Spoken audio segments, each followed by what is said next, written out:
Bonjour, je suis le Dr Yannick Pauli, directeur du centre Wellness Neurofit à Lausanne en Suisse.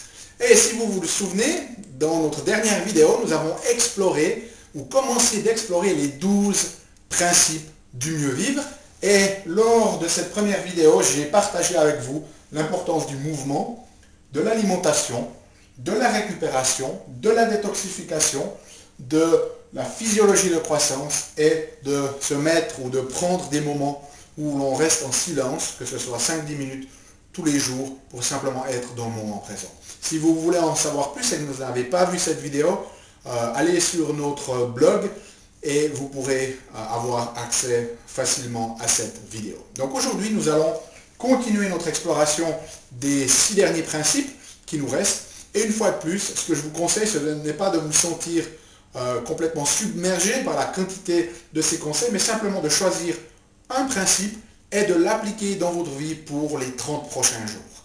Et une fois que vous aurez pris l'habitude, que ce sera partie de votre routine, alors choisissez un nouveau principe que vous appliquerez pour les 30 jours suivants, tout en maintenant le premier. Et puis vous allez voir que petit à petit, ça va créer une fondation solide de bien-être et de mieux-être dans votre vie. Donc explorons maintenant le principe numéro 7.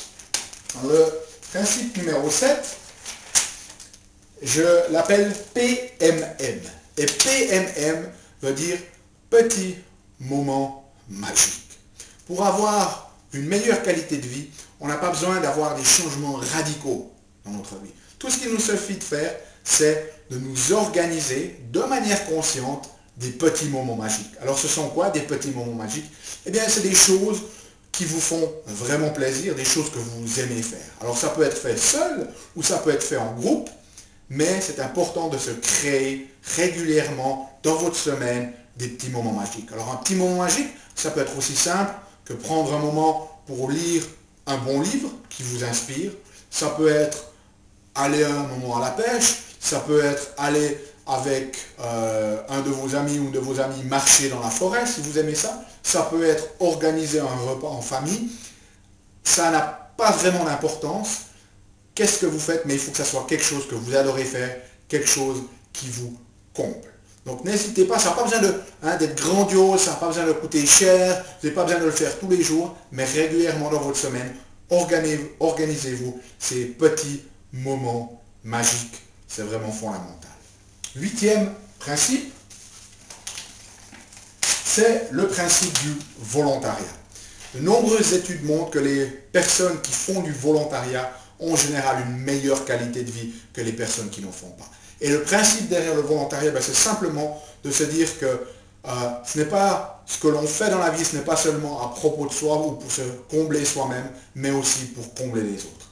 En fait, dans notre biologie, dans nos gènes, nous sommes faits pour partager avec les autres. Donc le plus vous pouvez faire quelque chose pour les autres, pour une cause qui va au-delà de vous-même ou de votre petit cercle familial, le plus cela va vous aider à avoir une meilleure qualité de vie. Donc n'hésitez pas à faire acte de volontariat. De nouveau, ça n'a pas besoin d'être dans une structure ou bien organisée de volontaires, mais simplement ça peut être aider un voisin, ça peut être aider une personne âgée dans votre quartier à aller faire ses courses, etc.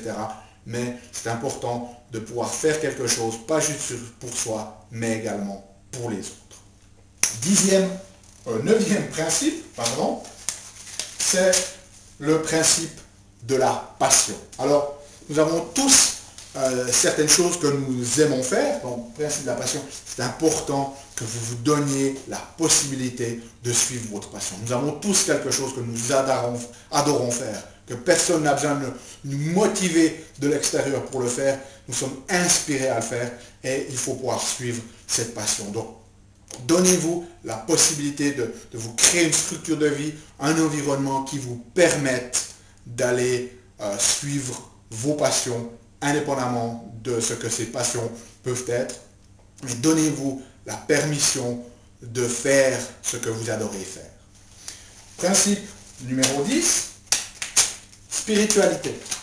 Là aussi, de plus en plus d'études montrent que les personnes qui sont capables d'exprimer ou de suivre leur spiritualité. Alors spiritualité, ça veut dire simplement la connexion avec quelque chose de plus grand que nous-mêmes. Ça peut aussi être exprimé au travers d'une structure organisée, telle qu'une religion. C'est très très important d'avoir un sens de connexion avec le grand tout.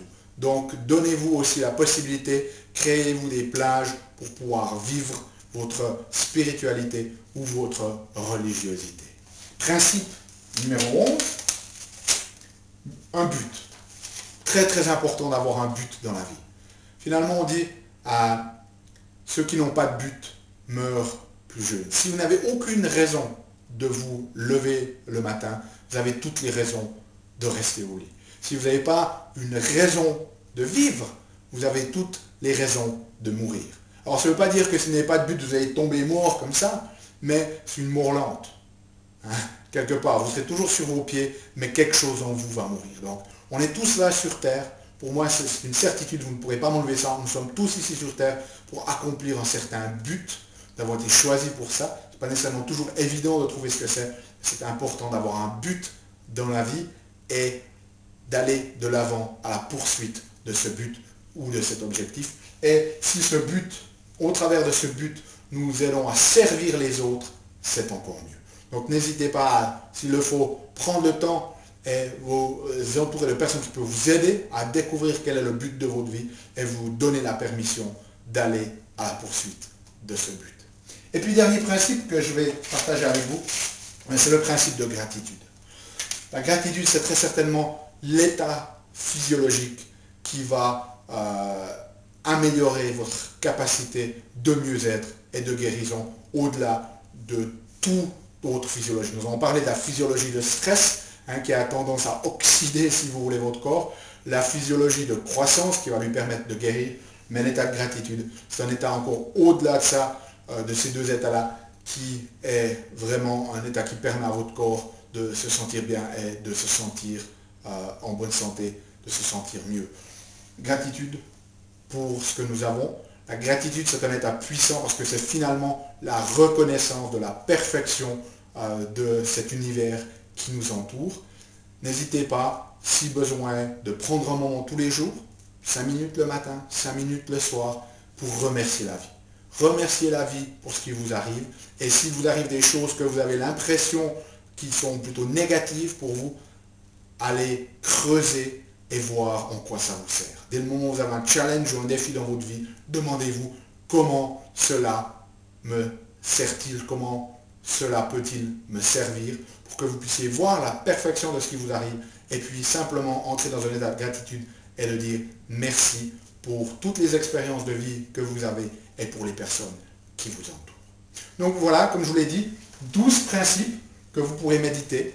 Et une fois de plus, je vous conseille de choisir celui qui vous parle le plus et de commencer à l'intégrer dans les 30 prochains jours dans votre vie afin qu'il puisse devenir une routine ou une habitude positive qui à la longue va améliorer votre qualité de vie, améliorer votre mieux-être. Et quand vous aurez intégré l'un de ces principes dans votre routine, passez au suivant et faites de même. Bien évidemment, je reste toujours à votre disposition si vous avez des questions. N'hésitez pas à laisser vos commentaires ou vos questions sur ce blog ou nous l'envoyer à mon adresse que vous trouverez également sur ce site. Donc je vous retrouve bientôt pour une autre vidéo.